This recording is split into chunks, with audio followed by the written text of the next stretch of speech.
when I'm in the IT workspace, likely I'm doing one of two things. I'm either developing and creating something new, or I'm trying to repair or fix someone else's challenges or problems. And that requires a high level troubleshooting mindset. And that's one of the things I think we do pretty well.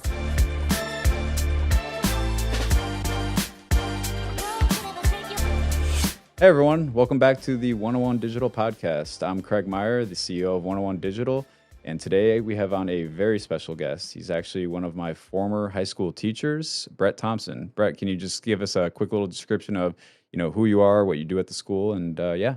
Yep. I just want to say thanks, Craig, for having me. I'm really excited to be here with you today.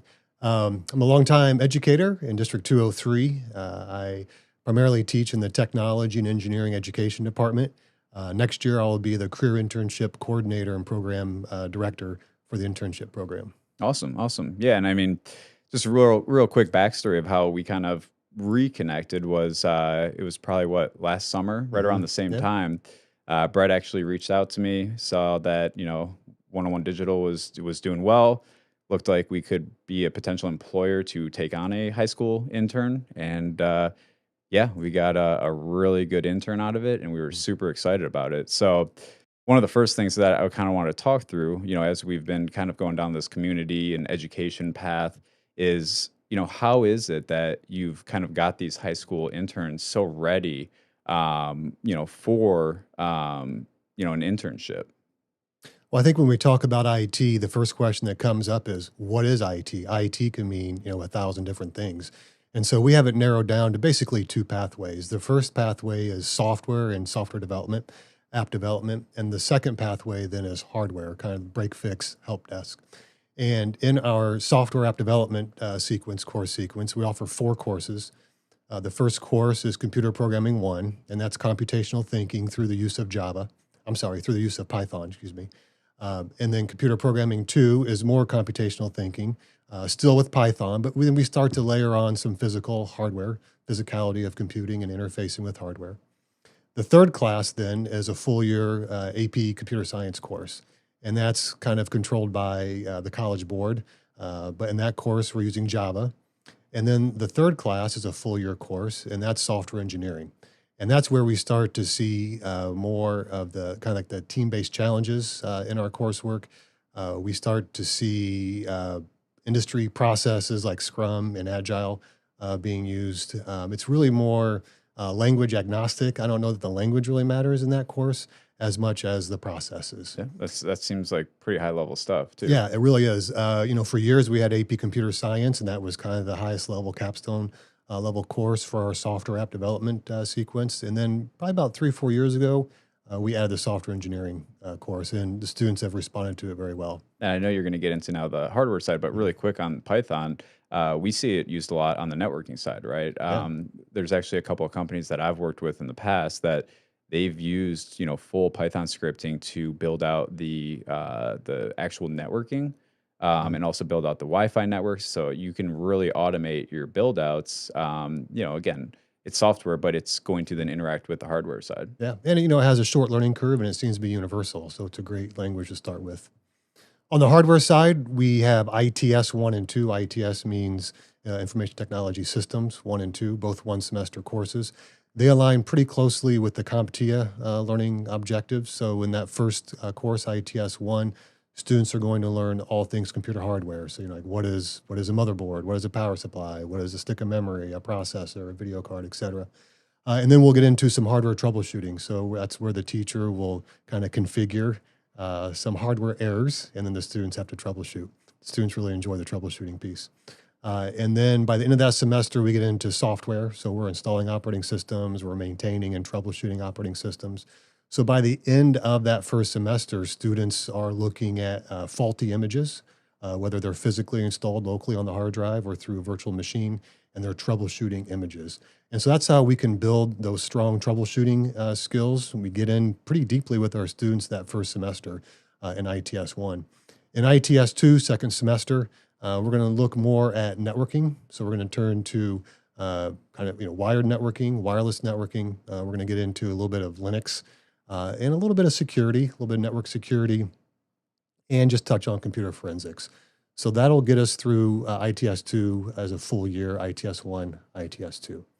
The second year of the program then is cybersecurity. So again, we're going to dive into networking concepts, personal security, and then enterprise level security. So by the time a student walks out of that program, they are really proficient with computer hardware, computer software, networking, and networking security concepts. And that's the pathway that James took prior to coming to 101 Digital. Yeah, yeah. I was gonna say it sounds like there's some policy work in there too, which is extremely important, especially on the security side. Mhm. I'd like to comment too that we talk a lot about the details of the curriculum, but as a teacher, I'm primarily interested in the skill set that the students walk away with because let's face it, students today are installing Windows 10 and Windows 11, but that's going to change. Yep. They're working with SATA hard drives. That's going to change over time. Right? They're working with a 12th or 13th generation Intel processor. That's going to change. So I like to focus on the larger skill sets that students walk away with, right? That complex thinking, that troubleshooting, working with other students to solve problems, thinking on your feet, hitting that metaphorical brick wall. Like, I don't know what to do here. What do I do? Those are really good experiences to have in a safe space in the classroom, and something that I'm proud that our curriculum provides. To kind of date myself and to go to your point of things change, I think, I started with Windows XP. We had IDE drives. Mhm. I think AGP was like a big thing, advanced Yep, graphics yep, port. yep. No Um, longer exists. exactly. A lot of things have changed. So it's like you said, yet I still fully understand today's technology too, Right. right? It's like understanding those concepts was so important to get me to even Yes. where I am today. Even say like hypervisors and virtualization, that Mhm. wasn't a thing. Mhm. So that, again, just understanding the OS concepts Mhm. helps a lot in that understanding how the hardware works. That's all just extremely Yeah, important. absolutely. It's the concepts and it's a way of thinking, right? It's a troubleshooting mindset.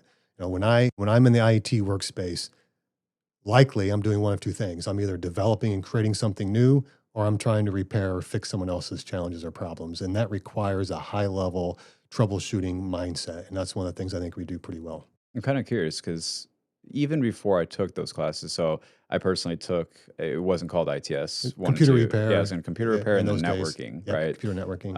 Yep. So I took those because I was actually already interested in IT, right? I had already, when I was a kid, I was working on computers, I was building computers, so I already kind of knew I wanted to take those classes, Mhm. right?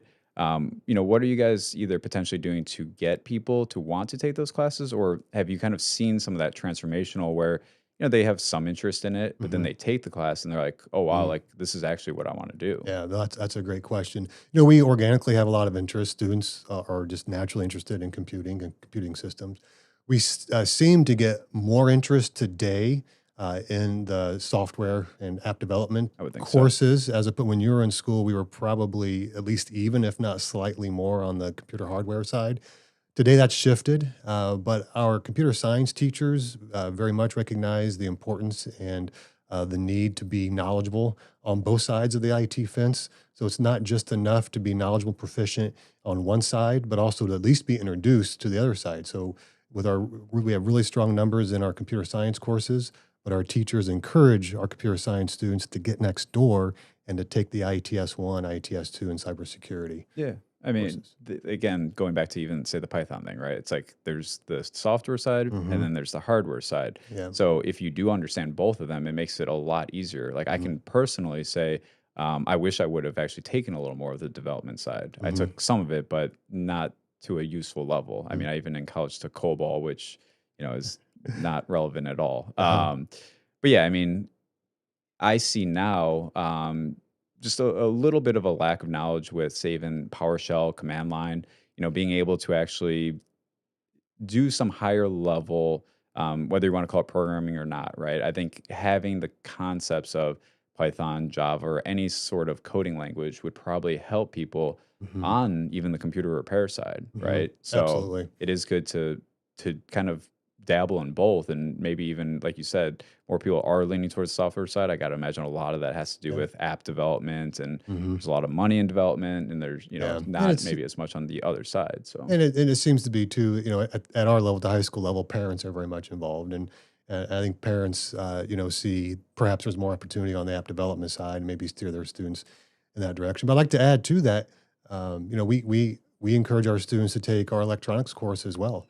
That's the foundation of all IT and computing systems. And in that course, we can get really granular with troubleshooting skills. We work on projects that are a week and a half, 2 weeks long, and students. It's a very humbling experience when you work on a project for that long that it doesn't work, and so you learn very quickly that about that metaphorical brick wall. What do I do now? I've had students bring their project to me and basically say, "Here, Mr. Thompson, you fix it," to near tears, right?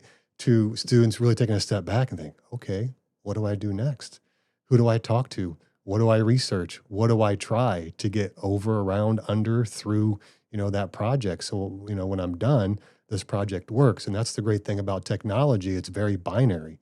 Either it works or it doesn't. So you get immediate feedback, and students aren't used to that feedback, and that is new to them. But they're experiencing, they're having those experiences at a young age in a safe space, right? It's a project in the classroom. Sure, it's meaningful, but we're not talking about hundreds of thousands of dollars in IT systems and budgets at play and payroll and so on. So the stakes are a lot lower, but they're still experiencing or having those experiences in the classroom, and very beneficial. As you say that, I'm like kind of thinking about it, like the whole troubleshooting thing. And, it is one thing I guess I would kind of, pat myself on the back for is I do see myself as a pretty good troubleshooter, right? Especially in the IT space. And I think a lot of it probably actually did come from taking those Hmm. classes, right? Yeah, People will kind of refer to it now as like Google foo, right? Like being able to just yeah, like search for something and yeah. find an answer, but it's usually never that simple, right? It's like you do Right. still need to have base concepts and understand what am I even Hmm. asking Google in the first place, Hmm. right? It's kind of very similar to even say like Chat GPT these days, right? Yeah. It's like it is a great tool, but the people that already have the base level of knowledge will be able to Yes. expedite those answers based off of the Yeah. troubleshooting they've done in the past. So Yeah. it is very Yeah, you, interesting. you you still need to have prior knowledge and past experiences to draw from to make Google and Chat GPT meaningful, Yeah. right? Because it's not going to connect all the dots for you. You Correct. still need to connect some of those dots yourself, and that's where the experience and the past learning can take place. Yeah, as like an Meaningful. example, say using something like VMware. I don't know if do you guys get into like hypervisors Mhm. like Oh, Hyper-V yeah, and things? Okay, absolutely. yeah. Yep. So again, if you don't have even a base understanding of what Hmm. I'll use Hyper-V as the example, since it's Windows and probably more known. Say an error comes up, and then you have to get into the CLI or something like that. It's like yes, you can Google it, but Yes. how are you going to then go Yep. through that process and Yep. follow it step by step by step? And even in those, I mean, Microsoft does a pretty good job of say documentation, but there's usually always some level of like interpretation that you need Hmm. to have with it and Yeah. be able to, oh, if that didn't work, well, because I do know these concepts, I can actually try this as Yeah. well. Yeah, that's the reason why we still teach command line, CLI, right? Even to the level of DOS. Yeah. I mean, some people chuckle at DOS, but still, if you understand the DOS syntax, right, in terms of PowerShell, and you really have a higher level understanding of sequences and folders, file and folder structure, that could be really meaningful. So there's still value there, Yeah. even today. Well, and it's also more efficient. I mean, just as an example, for people that whether you're about to get into the space, whether it's again you're either in high school, you're in college, you're looking to potentially get a job in the IT field, especially say you were ever to come try to work for 101 Digital, um, you know, having the command line is going to be a more efficient way. But there's also, where there's servers that have no GUI, right? Like Hmm. Windows, Right. that the base level is no GUI, Hmm. which again, some people wouldn't even have the slightest clue of what that means. But Yeah. very high level, engineers in the IT space, they prefer command Hmm. line versus Absolutely. a GUI because Yeah. again, the GUI is less efficient. There's times where it can be slow. There's, it adds Hmm. resources, a lot of different things. And So, there's things you can do quicker in the command line 100%. as opposed to Windows.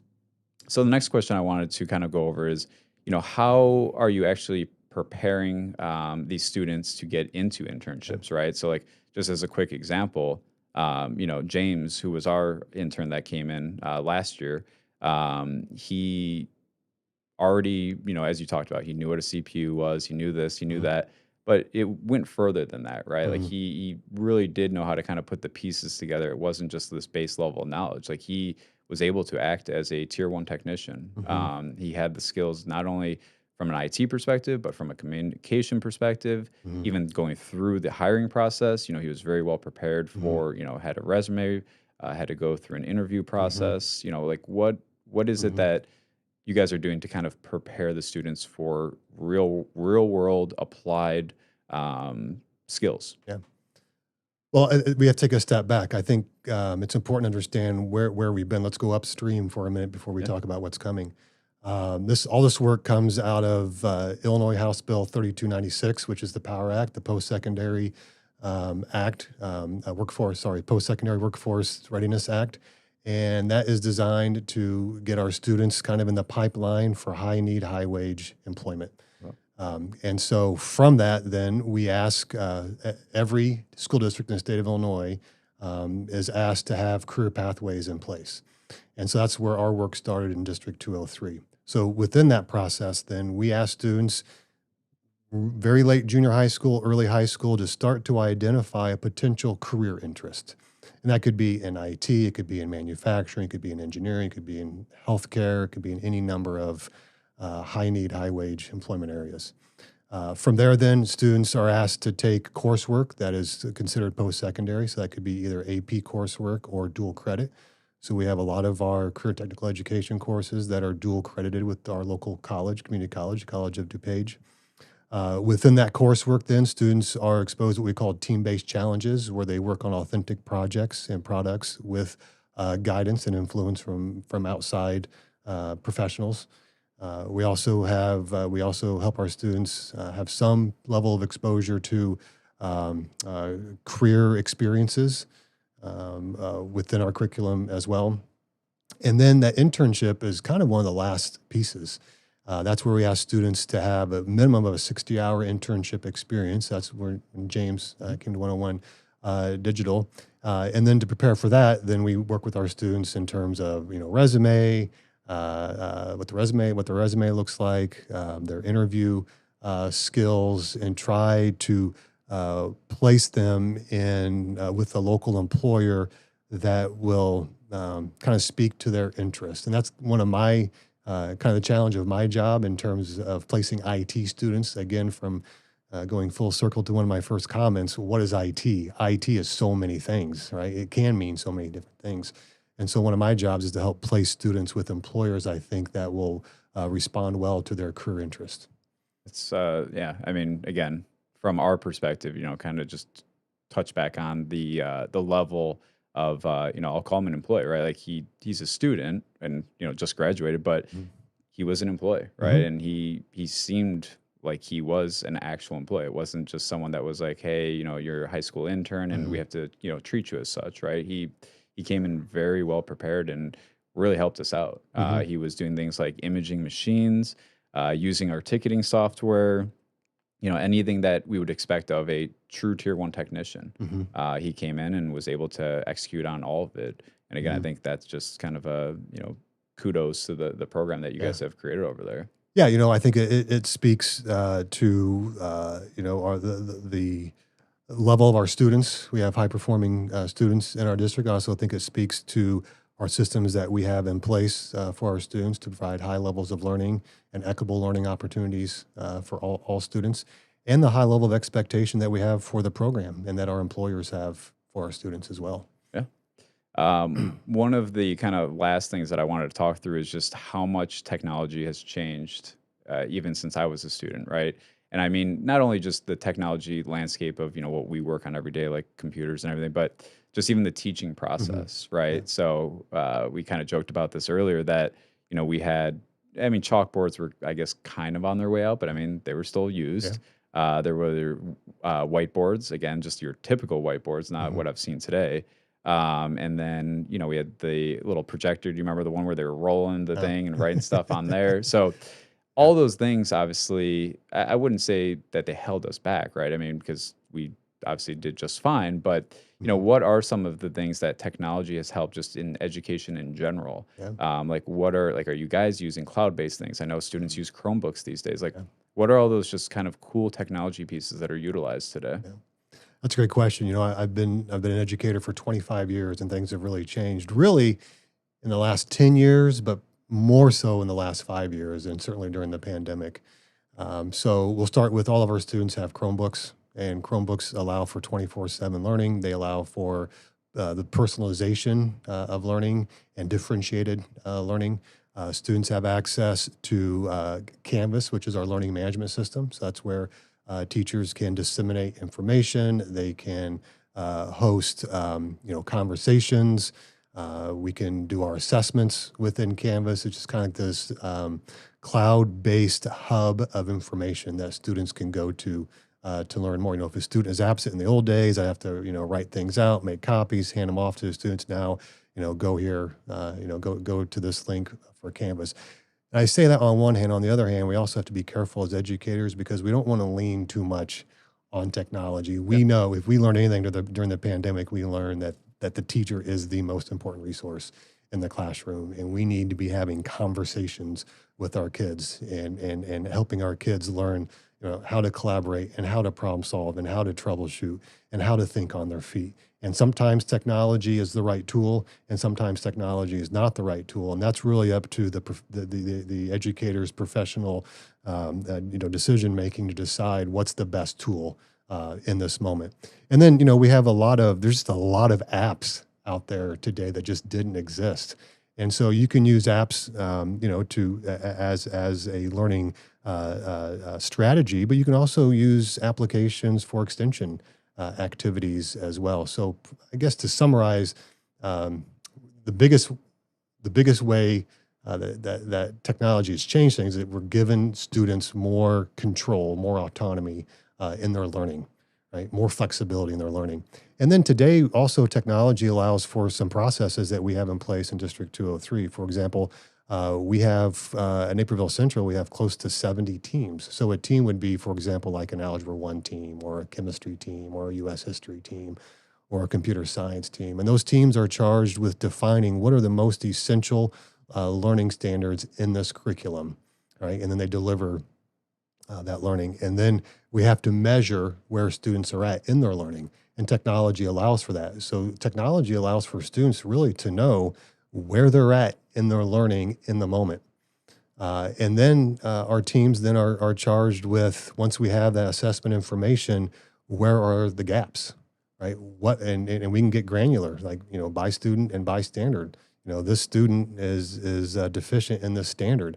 So we can start to close those learning gaps through the use of technology. And then some students are at standard. So how can we extend learning for those students? So technology really aids in that process as well. It's really good. Yeah, and that's one of those things. There's obviously even parallels to the business world, right? Like you were kind of talking about, when everyone was remote, having the technology probably played a big part in allowing you to continue the education. But there is a sense of, being in person and being able to collaborate, like that does matter. And actually, our last podcast, we talked a lot about that, right? Like how it is very important, kind of, in business, we're talking more about culture and like how we're able to kind of create a team environment. In school, I mean, it's pretty similar, right? Like you want obviously a safe space for them where people can learn and be, able to ask questions to the teacher. And maybe in a remote technology environment, maybe that's a little harder. So yeah, it's really good to kind of see those parallels and kind of then how it all comes together, because at the end of the day, they are going to go from the schooling system Right. onto Yeah. an employer. Yeah. It's changed some behaviors as well. I have some students who ask for a remote internship opportunity, right? And my guess is prior to the pandemic, that probably would not have even been an option, right, Most for likely, yeah. students as well. Yeah. Yeah, 100%. So yeah, I mean, the last thing that I wanted to just say is, one, again, really appreciate you coming on, but also, for introducing us to the internship program. It's one of those things where, I honestly, like, I'm a very transparent person, and like I really would not give it as much praise as I have. Again, like you've seen, me coming to the school and letting Mhm. other employers know about it, but I really do want to kind of take this opportunity to, if any other employers potentially are seeing this, whether you're in the kind of the development house, and I'll let you obviously speak more into this as well, to Mhm. kind of just let other people know, or even students, right? But if you're in a position to bring on an intern, whether you're developing, whether you're kind of like us, a managed IT cybersecurity company, Hmm. it's been extremely beneficial because one, the job market, at least as of right now, has been so difficult, Hmm. right? So being able to get young, essentially professionals into your business, it's been extremely helpful, Yeah. right?